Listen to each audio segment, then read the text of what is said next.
dipegang dadanya oleh Nabi, sejuknya sampai punggungnya Nabi.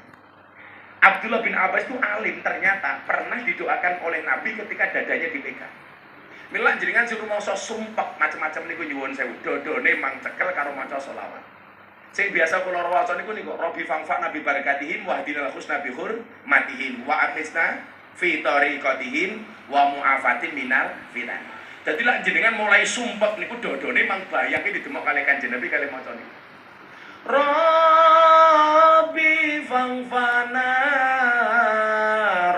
fangfana bibarkatin wahdinal husna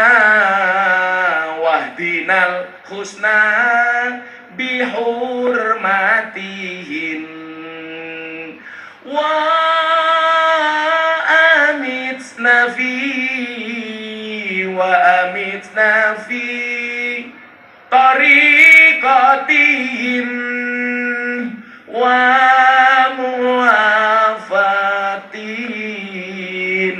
muafatin minal fitani. Hilang ruwete. Apa Wahabi Habib Reza selawatan Rabbi Fajr ala disekali. Lah ketika Abdullah bin Abbas niku dicekel dodone kali Kanjeng Nabi, kenapa dia menjadi orang yang sangat alim? Ternyata ana dongane. Lah dongane iki jenengan waca lak nyekel dodone anake. Anake mangkat sekolah, pamit tidak hanya disangoni duit tapi disangoni donga. Apa doa yang dibaca oleh Nabi? Diwaca bareng-bareng. Sesuk-esuk diprakteknya anaknya berangkat sekolah, pegang dadanya, baca doanya Nabi kepada Abdullah bin Abbas. Diwaca bareng-bareng. Bismillahirrahmanirrahim. Bismillahirrahmanirrahim. Sing nggawa anak dicekel dodone anake, aja nyekel dodone tanggane.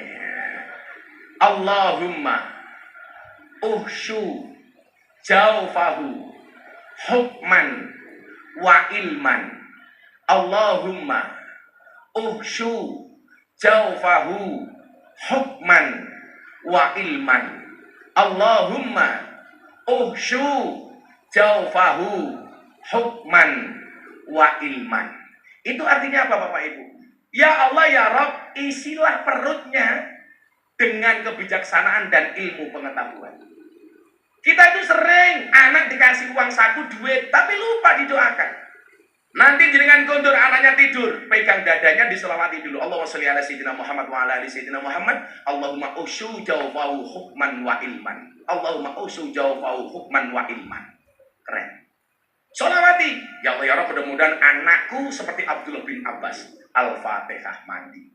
Bapak nggih ngoten, duwe bojo cangkeme cerewet gampang turu cekel cangkeme.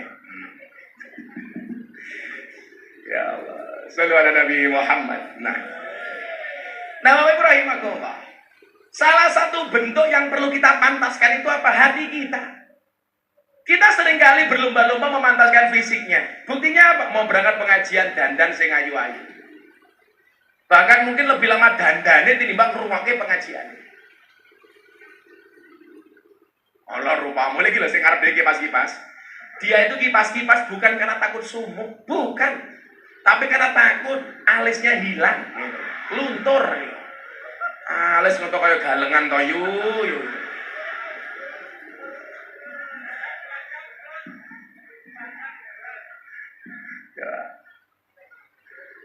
Kita itu kalau mau lebaran coba. Pertama kali yang diingat apa? Ya baju lebaran. Baju lebaran semuanya harus baru. Padahal diingatkan la salahin liman la bisa jadi walakinnal id liman ta'atuhu tazid. Lebaran itu bukan baju baru, tapi imannya yang baru, takwanya yang baru. Tapi faktanya coba, yang bertambah lebaran bukan imannya, tapi bajunya, tapi jilbabnya. Dan karakter perempuan dimanapun sama. Jilbab sak lemari, tapi berangkat ngaji mesti sambat jare nih randuwe jilbab. Loh, lawang lanang ki simpele, paling peci siji, sarung siji, baju siji. Makanya lebaran itu yang banyak baru rata-rata perempuan, bukan laki-laki. Karena laki-laki punya prinsip, baju baru untuk istri, jilbab baru untuk istri, makanan baru untuk istri, perhiasan baru untuk istri. Laki-laki yang penting istrinya baru. Itu penting. Setuju ibu-ibu? Silakan Anda pakai baju baru asalkan suami punya istri.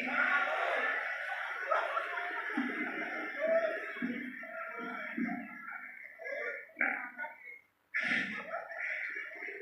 saya tidak mengajarkan, Bu, mencontohkan. Nah, yang perlu kita dandan itu apa? Hati. Maka satu saat ada seorang laki-laki yang bertanya kepada Rasulullah Muhammad Sallallahu Alaihi Wasallam. Jadi kenapa umatnya Nabi itu dikatakan umat terbaik, Pak? Awal-awal Nabi itu dikatakan periode terbaik. Soalnya nyuwun sewu. Setiap kali ada masalah itu langsung takon karo Kanjeng Nabi. Jadi hampir semua masalah itu terjawab karena sing takon sahabat, sing jawab Kanjeng Nabi. Nah ini makanya sekarang problem umat itu semakin besar. Kenapa? Problemnya semakin banyak tapi kapasitas dai-nya hanya seperti Miftah. Ini problem.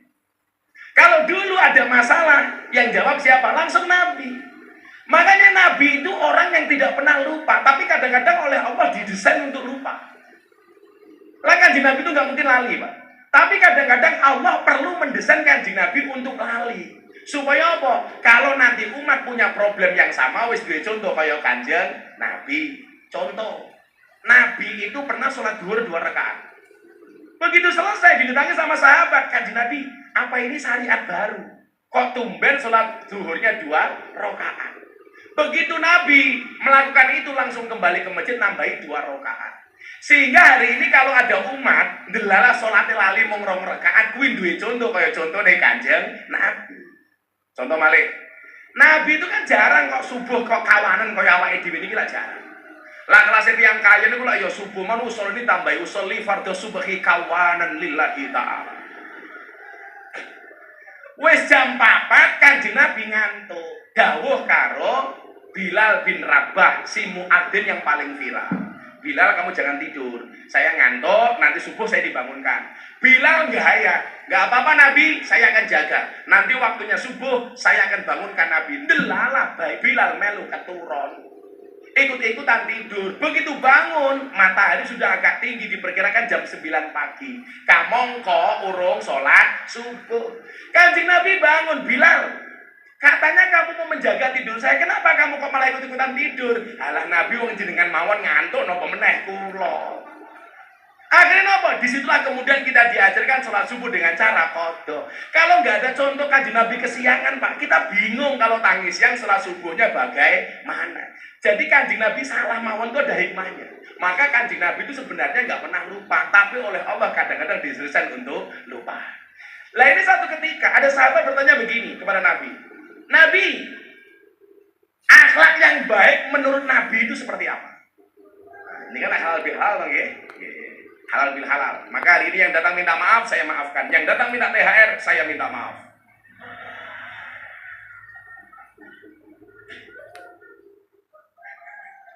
Oh, fulus. Sorry, kalau sama cewek saya nggak pernah mau ngasih uang, maunya ngasih nafkah.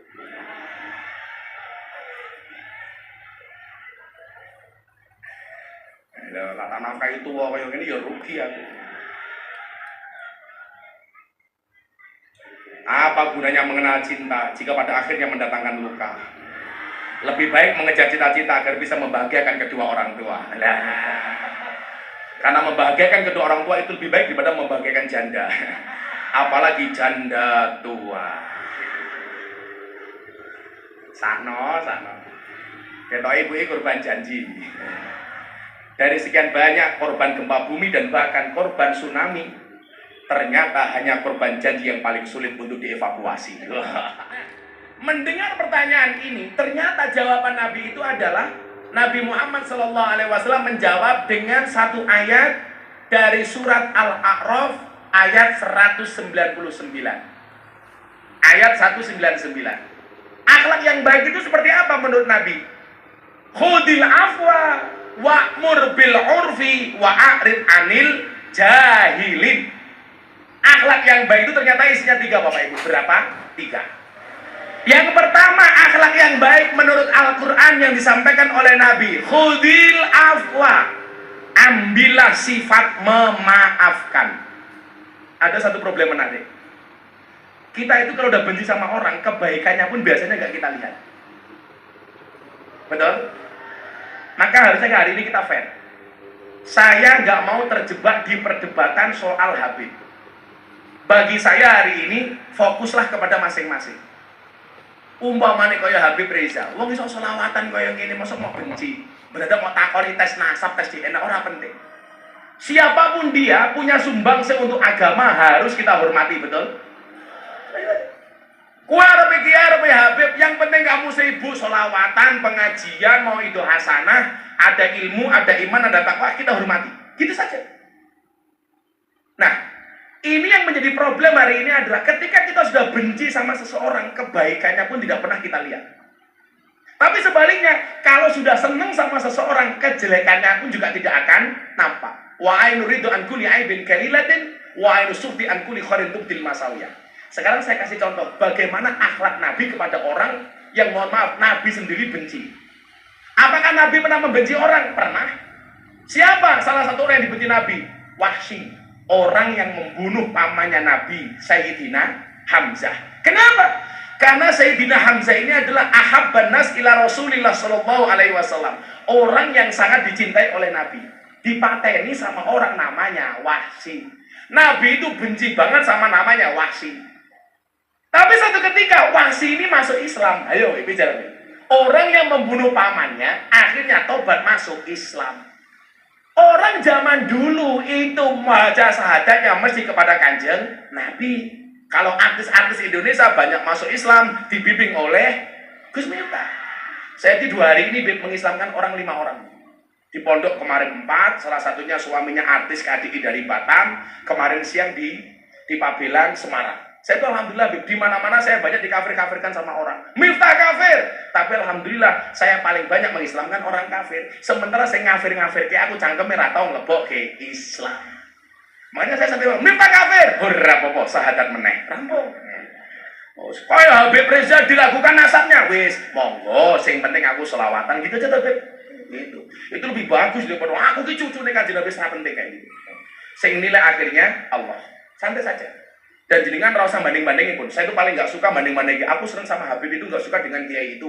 Saya suka dengan kiai itu, nggak suka dengan Habib itu. Saya suka dengan Gus ini, nggak suka dengan Gus itu. Nggak ada hak kita untuk membanding-bandingkan, betul? Seneng ngaji tanpa harus membanding-bandingkan kiai. Gini apa badan? Oh, pemenang jenengan tiang ganjen meriki. Apa? Kayen kok ganjen gitu. Kayen. Nah, kalau aku pati niku nyuwun sewu. Jadi pati itu anomali. Anomalinya di sini. Pati itu gudange kiai tapi ya gudange dukun ngono. Ampuh pati di sini itu. Jadi ampuh pati ini. Gudange kiai ya gudange dukun. Gudange kiai lumrah mergo pati itu punya saritin. Duwe saritin. Makanya dari tadi saya nggak minum degan ini, saya khawatir jangan-jangan ono lele nih. Tak dibuka ono lele ini, lah dikira aku saritin kemana aku. Kita punya Mbak Abdullah Salam, kita punya Mbak Sal dan macam-macam. Tapi yang nyuwun saya dukune yo oke. Mila ning pati iki kuat-kuatan.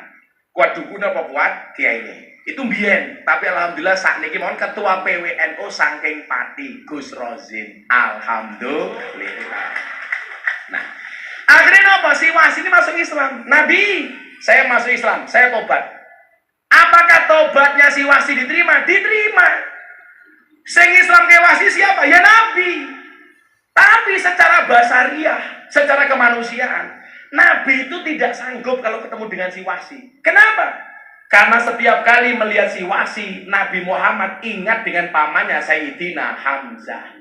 Maka kemudian yang dilakukan apa? Nabi mengatakan kepada Wahsy, Wahsy, Islammu saya terima, tobatmu saya terima, tapi tolong jangan sering-sering ketemu saya.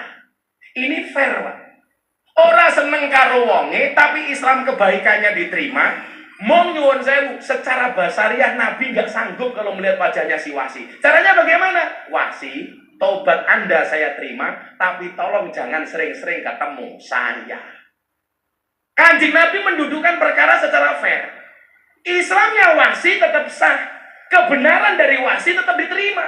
Walaupun secara kemanusiaan Nabi nggak sanggup ketemu dengan si Wahsy. Yuk kita contoh sikap Kanjeng Nabi kepada Wahsy.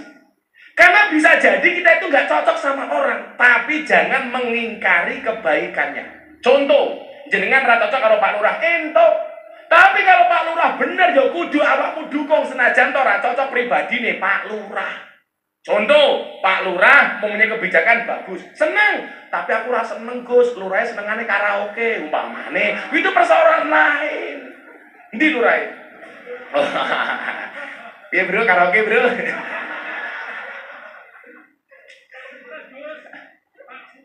Pak Sutres, ya Allah luar biasa, Lurah jadinya stres. Sutres kok stres? Sutresno, untung sunya di depan ya. Kalau di belakang kan jelek. Tresno, su. Coba kita kasih contoh lain, apa Bin? Saya mau ceritain. Dulu yang namanya masjid itu apa Pak? Masjid itu kan ismul makan dari fi'il madi sajada yasjudu masjidan. Jadi yang namanya masjid itu tempat untuk sujud.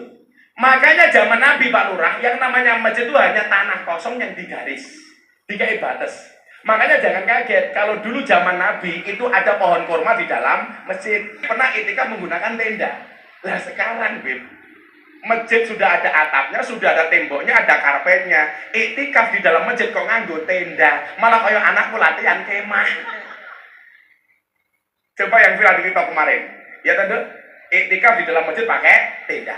Ya wis lah rapopo, antur latihan itikaf. Nah, satu ketika karena masjid itu tanah kosong, ada orang Badui datang ke masjid. Begitu datang, dia kencing di dalam masjid. Nguyuh, tur. Ini kencing Pak Badui, kurang ajar gitu. Maka semua sahabat yang hadir di masjid itu, Mas, itu marah kabeh.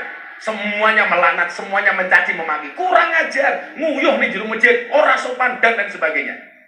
Tapi dari semua yang hadir itu yang tidak memaki cuma satu. Sapa nduk? Kanjeng Nabi Muhammad sallallahu alaihi wasallam. Yang lain teriak-teriak marah, Pak. Nabi Muhammad gak marah. Tapi baru kemudian Nabi Muhammad itu tersinggung ketika apa?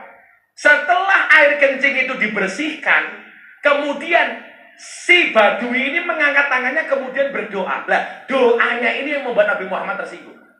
Apa doanya Badui ini? Allahumma arhamni wa Muhammadan wala tarham ma'ana ahadan. Ya Allah Gusti, berikanlah kasih sayangmu hanya kepadaku dan kepada Nabi Muhammad toh. Yang lain gak usah saja Nabi. Lah ketika si Badui ditanya, kenapa kamu berdoa seperti itu? Karena dari semua orang yang hadir yang tidak marah sama saya hanya kanjeng Nabi Muhammad toh. Yang lain semuanya memarahi saya. Maka rahmatmu hanya untuk saya saja ya Allah sama Nabi Muhammad. Yang lain gak usah kamu kasih rahmat. Apa jawaban Nabi atas doanya si Badui ini? Lakot tahajar tawasian. Lah carane kaya ngono Mas Badui, kamu itu mempersempit rahmatnya Gusti Allah. Rahmatnya Allah itu luas, jangan kamu persempit. Lah hari ini mohon maaf Pak, kita itu kadang-kadang menganggap diri kita yang paling pantas mendapatkan rahmatnya Allah, kemudian orang lain gak berhak mendapatkan rahmatnya Allah. Seolah-olah yang paling berat mendapatkan rahmat itu Habib tok umpamanya. Kiai ini orang pantas. Atau sebaliknya, kiainya paling pantas, maka kemudian mengatakan Habib itu nggak pantas mendapatkan rahmatnya Allah. Seolah-olah yang berat mendapatkan rahmat itu NU tok, Muhammadiyah orang. Ini namanya lakot tahajar tawasian. Anda benar-benar telah mempersempit napa Pak? Rahmat Gusti Allah. Maka nggak boleh. Makanya kenapa saya punya syair itu? Ada NU, ada Muhammadiyah, ada Muslimat, ada Aisyah, ada Aisyah. Semua akur jaga ukhuwah Indonesia makmur rakyatnya berkah. Kaya ngono ora diaminke ya Allah. Telat malaikate minggat. Kabeh akur jaga ukhuwah Indonesia makmur rakyatnya berkah. Salatullah.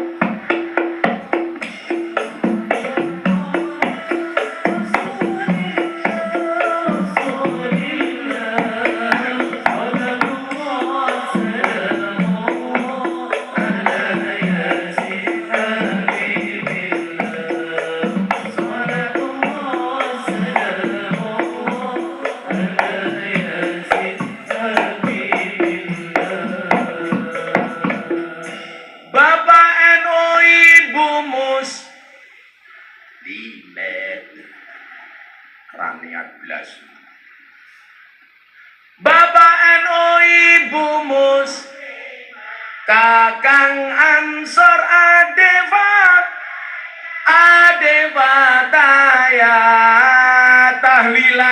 saben malam mulai tahlilan padha nggawa rahmat yu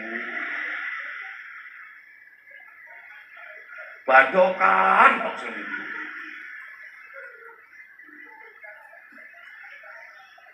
Rahmat apa berkat?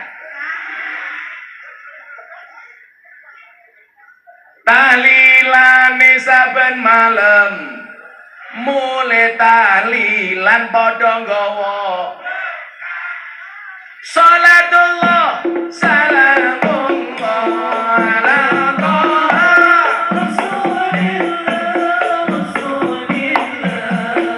salatullah salamullah ala yasin habibillah salatullah salamullah ala yasin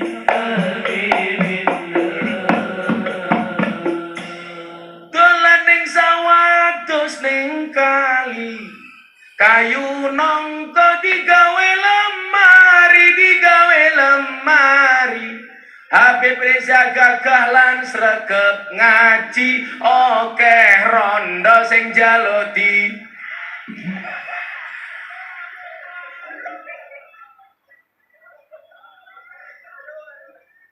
nah, nomor hiji khudil afwa. Jangan menganggap rahmat Allah itu hanya pantas untuk kita. Ini ceton nih Pak. Ini mempersempit rahmatnya Allah. Contoh ngeten nggih. Kita itu sering kalau kita salah, kita memahami bahwa Allah itu Ghafir, Maha Pengampun. Kalau kita berbuat dosa, oh serapopo, Allah itu Maha Pengampun. Tapi kadang-kadang kalau orang lain yang salah, kita seolah-olah mengatakan apa? Bahwa Allah itu syadidul iqab.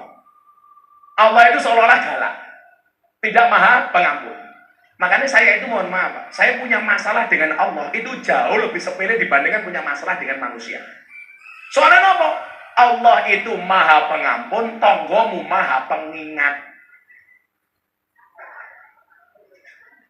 Lan duwe masalah kali Allah niku enteng. Gini apa mboten, Bu? Wis telah duwe masalah kalau Allah niku waton tobat rampung.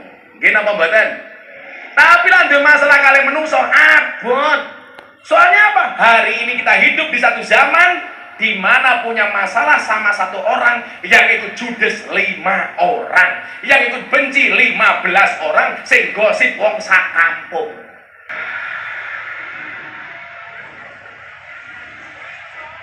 Wong ya teko.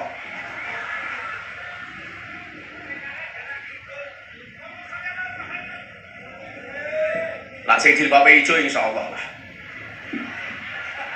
Luwih parah.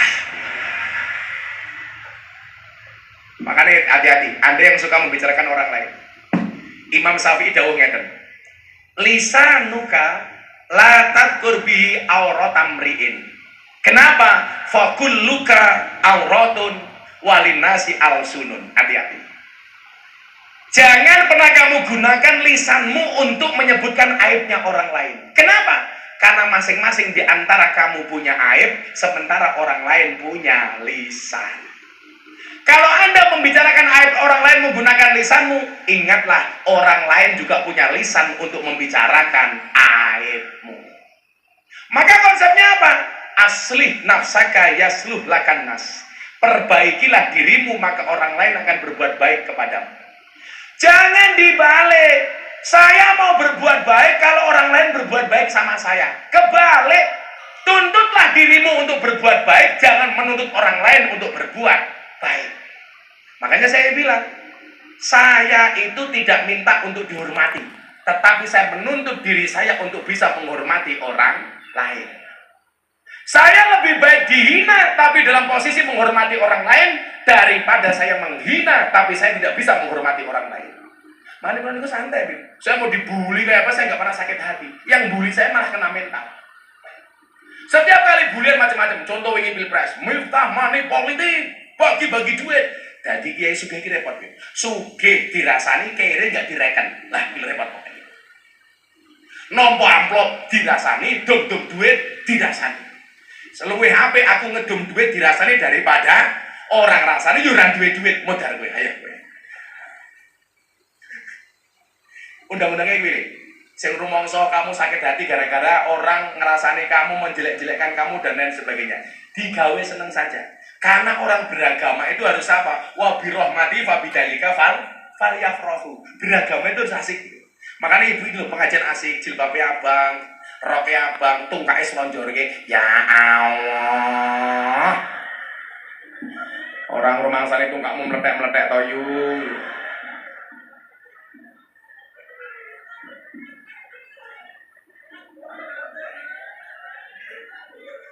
Katanya bar tandur cai, ya Allah. Lak mulus nu mending. Meledak-meledak.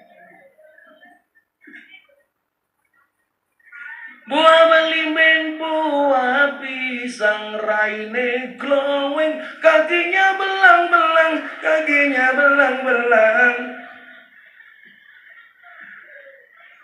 Buah belimbing di atas ketek, raine glowing tungkae.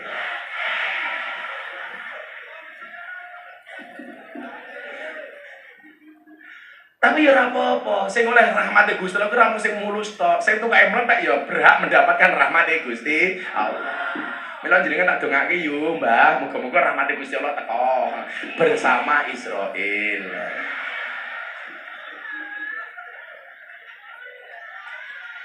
Yes, ini kan bagian dari fastabiqul khairat. Oke, jadi gini, Bin. Saya itu memahami fastabiqul khairat itu bukan satu posisi diperebutkan oleh banyak orang. Itu bukan. Tapi menjadi yang terbaik di posisi masing-masing. Pak Camat kalau Pak Lurah, ya terbaik sesuai dengan versi mereka. Karena nggak mungkin kinerja Pak Lurah disamakan dengan Pak Camat. Loh, fastabiqul khairat antara Gus Miftah sama Habib Reza. Habib Reza mau simpuduror sebaik-baiknya, saya ngaji sebaik-baiknya, itu namanya fastabiqul khairat. Bukan rebutan posisi. Lah, fastabiqul khairat batal di mana? Ya jaga pengajian. Makanya di mana-mana saya itu sayang sama Banser. Loh, karena memang mereka itu fastabiqul khairatnya ngamanke jamaah ngawal kiai. Tapi lah ngawal ya sing bener le, masa aku begini Jawa Timur dikawal malah kayak tahanan. Mudun kok mobil mriki Gus. Ya Allah. Ini. Ya malah keteka kok. Kadang-kadang yang ngono tangan kanan dipegang sendiri, tangan kiri dipegang sendiri. Jamaah ngerayuin dasku ngene. Kula ya makake aku to Kang aku. Wis sikilku bundas mau idak-idak sepatune Banser aku. Itu fastabiqul khairat. Fastabiqul khairat itu tidak harus sama, tapi berbuat baik semampunya sesuai dengan kapasitasnya.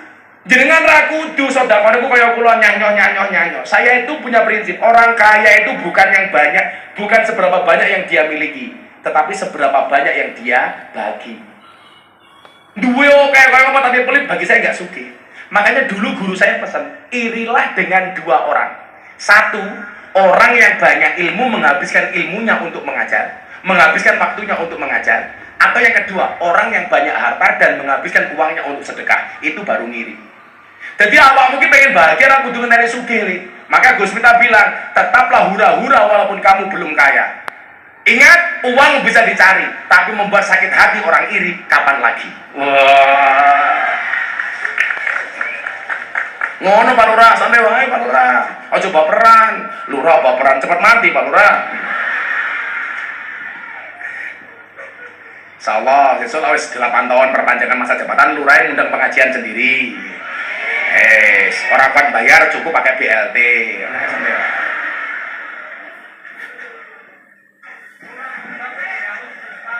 Syukuran ngundang Gus Miftah. Rakuan bayar kayak SKTM, surat keterangan tidak mampu.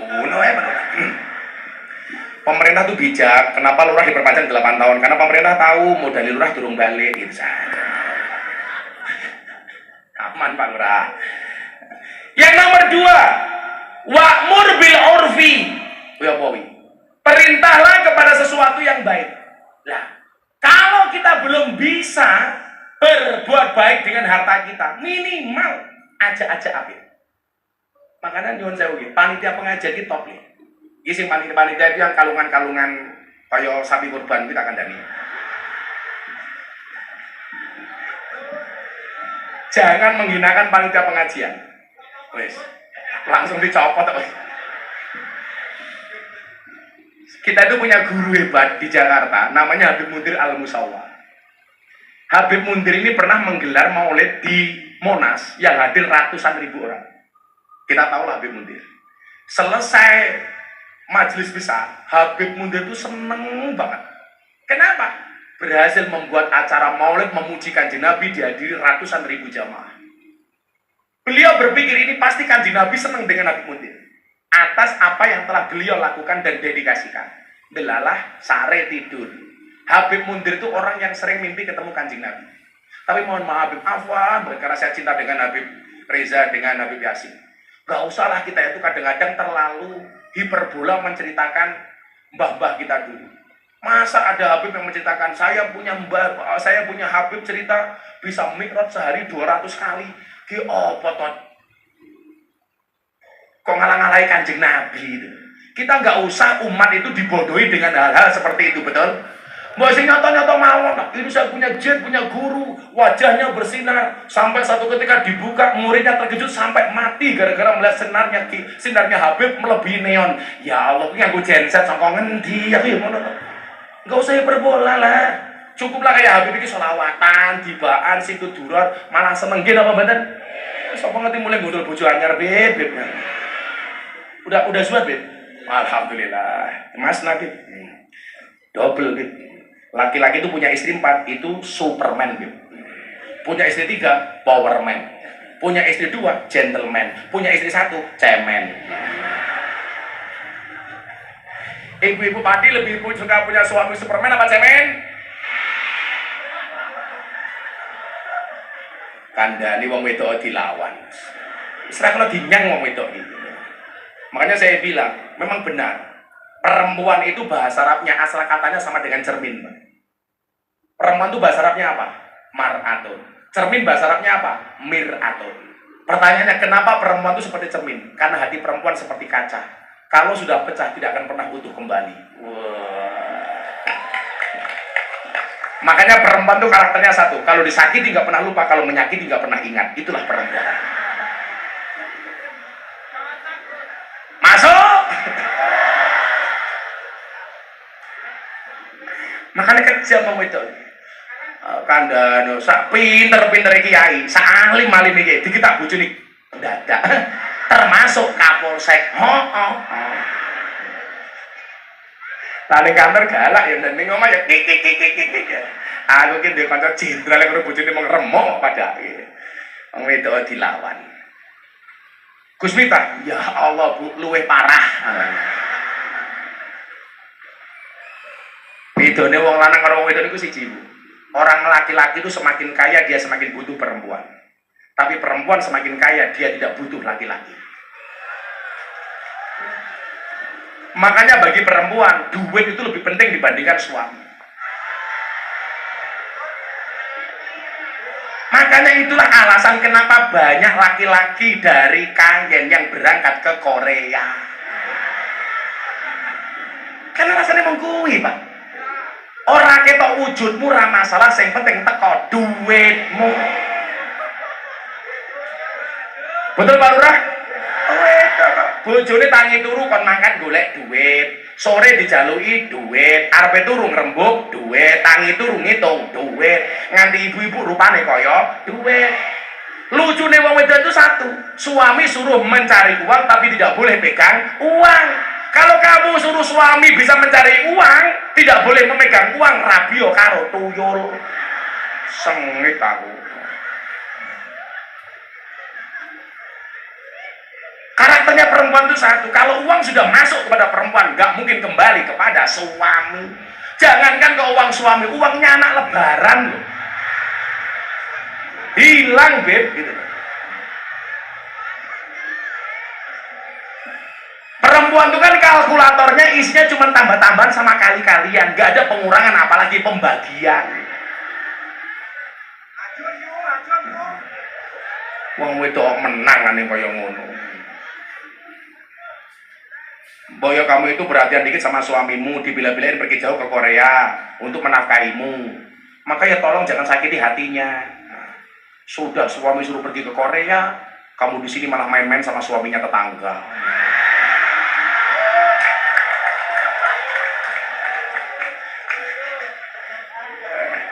Wongnya ya teko, Ya melu bengok.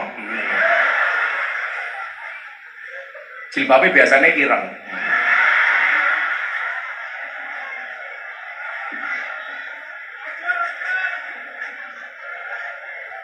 Bojone lunga malah nang omah buka lawang karo nyanyi-nyanyi. Ngger minggir. Aja nengah-nengah. Mampir-mampir bojoku ra ning omah. Sutresno liwat. Oke.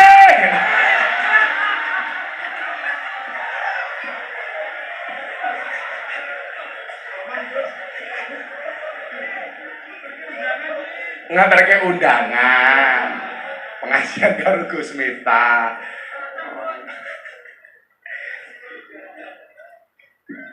Jadi jihadnya laki-laki itu mencari nafkah sampai ke Korea. Jihadnya istri itu apa? Menjaga kehormatan rumah tangga. Semuanya itu punya jihad masing-masing. Masa ada kejadian di Jawa Timur, istrinya bekerja di Hong Kong, suaminya di rumah gendaan, padahal dia makan dari istrinya. Mula kula niku pesen banget nih. Kanca-kanca iki lak iso kerja ning Korea rasa suwe-suwe. Begitu punya uang ditabung, bikin usaha di rumah. Bagaimanapun berpisah suami istri terlalu lama itu kurang sehat. Nggih napa mboten? Karena memang undang-undangnya yang keluar rumah itu suami bukan istri, Pak.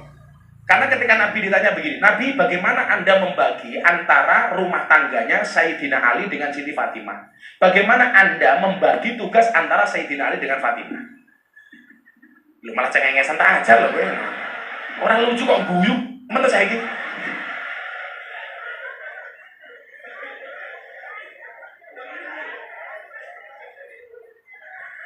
Jadi ngeten, undang-undangnya Kanjeng Nabi kepada Siti Fatimah sama Sayyidina Ali.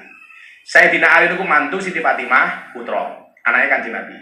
Qada Rasulullah sallallahu alaihi wasallam ala ibnati Fatimah, ala ibnati Fatimah.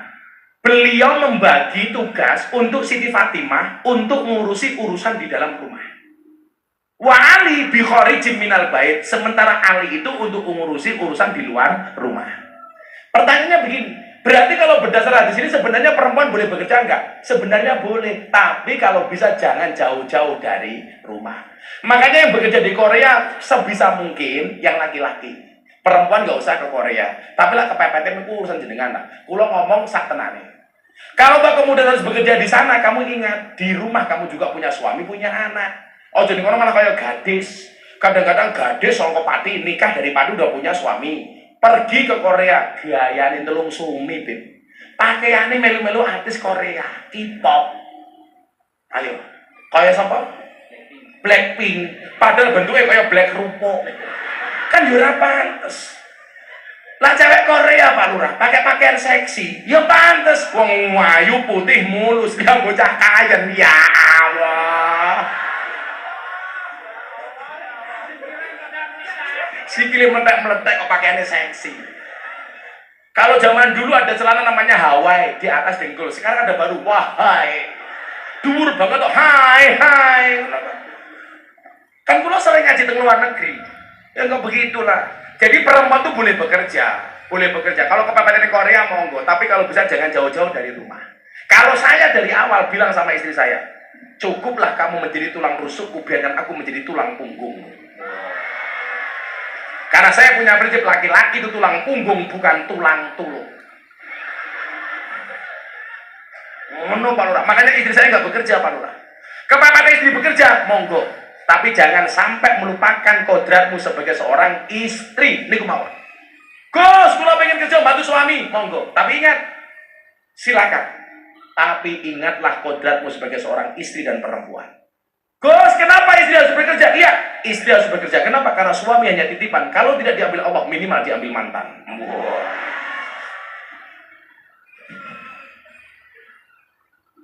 Ada kerja, monggo. Tapi nyuwun sewu, tolong dijaga kehormatan rumah tangga.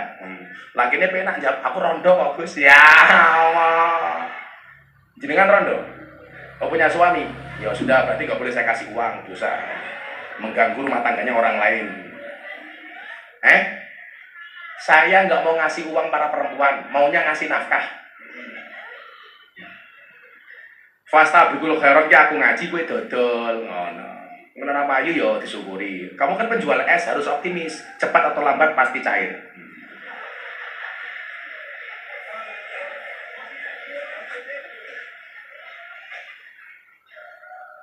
Ya wes, kuwi sing khusus wong kuwi dibaginen tak tukune pira kuwi? Pira? Loh, langsung rebutan iki berarti mau ora payu ki mergo ora ngelak, mergo ora duwe duit. Sing mburi rasa moro.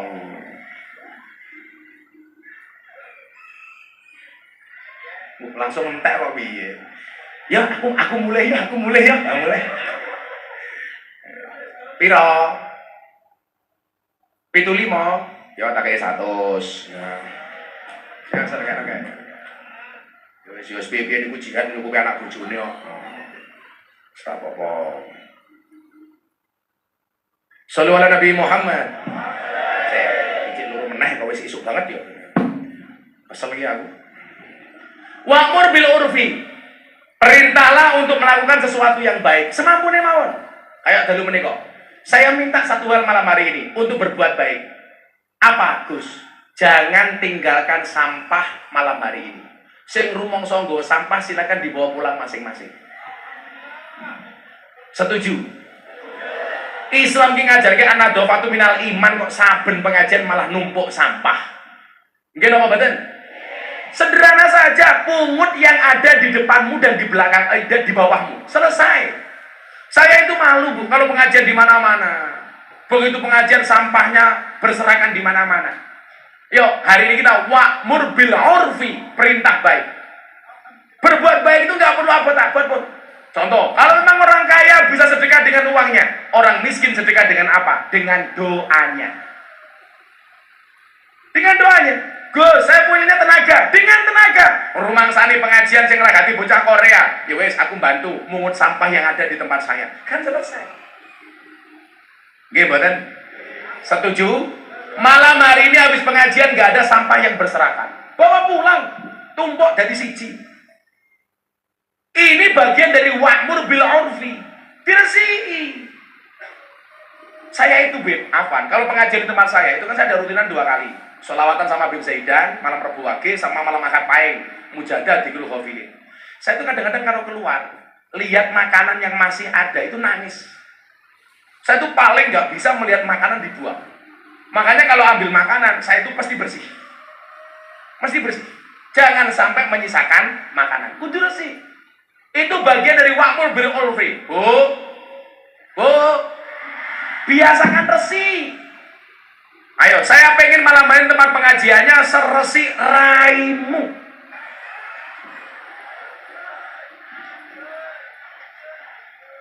Itu bagian dari wa'mur bil urfi. Kemudian yang ketiga, akhlak yang baik itu menurut Al-Quran adalah wa'arid anil jahilin. Abaikan orang-orang bodoh yang berbuat tidak menyenangkan. Ini ajaran untuk tidak baper, Pak Lurah. Lurah kira kena baper. Ojo baperan, ojo tersinggungan, ojo ngerekenan. Kita tidak bisa menuntut semua orang baik sama kita, betul?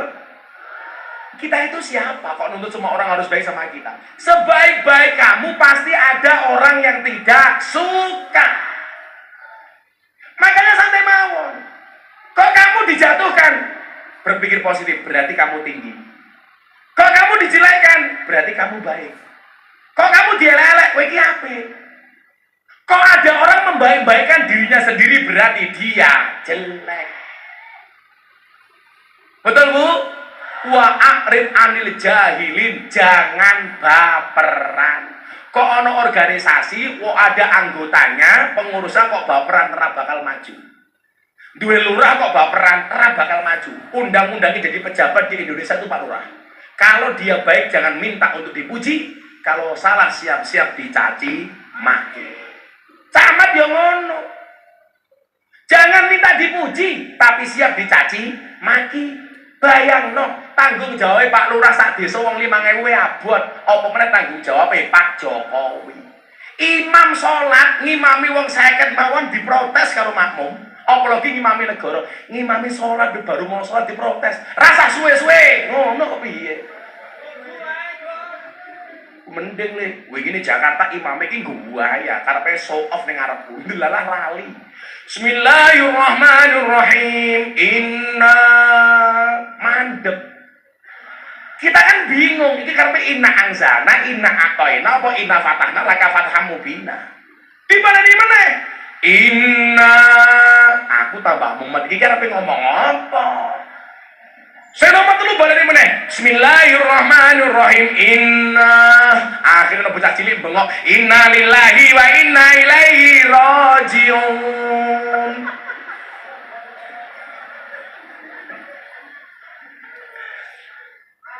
Makanya kenapa imam itu kalau bisa membaca surat atau ayat yang masyhur-masyhur saja, supaya kalau salah makmum gampang bener gitu. Ojo men ketok ngalim suratnya digawe angel. Makanya Kanjeng Nabi itu lucu. Kanjeng Nabi itu pernah menegur imam yang membaca surat Baqarah, tapi tidak pernah menegur imam yang membaca surat Al-Ikhlas. Jadi lah ana wong surat kesuwen itu malah diseneni, tak dilit malah ora. Ayo, berarti napa? Wong sholat ki rasa digawe gaya. Ngerti bar ngisak pengajian sama Gus Miftah. Bar Fatihah sing diwaca Bismillahirrahmanirrahim Yasin. Makme batin kere.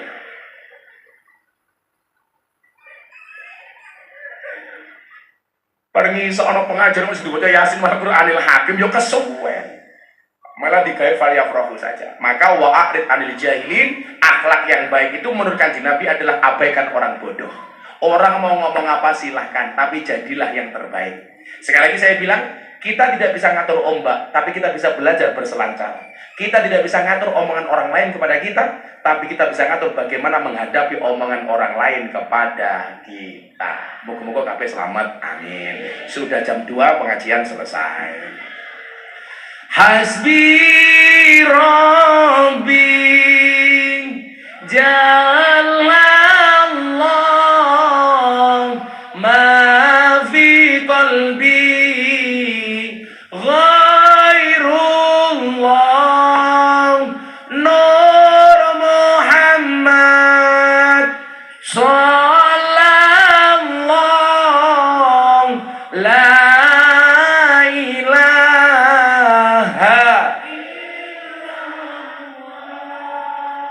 Hasbi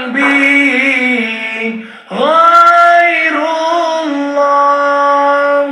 Nur Muhammad sallallahu la ilaha illallah Subhanakallahumma bihamdika asyhadu an la ilaha illa anta astaghfiruka wa atubu ilaik walhamdulillahi rabbil alamin. Seluruh panitia terima kasih. Assalamualaikum warahmatullahi wabarakatuh.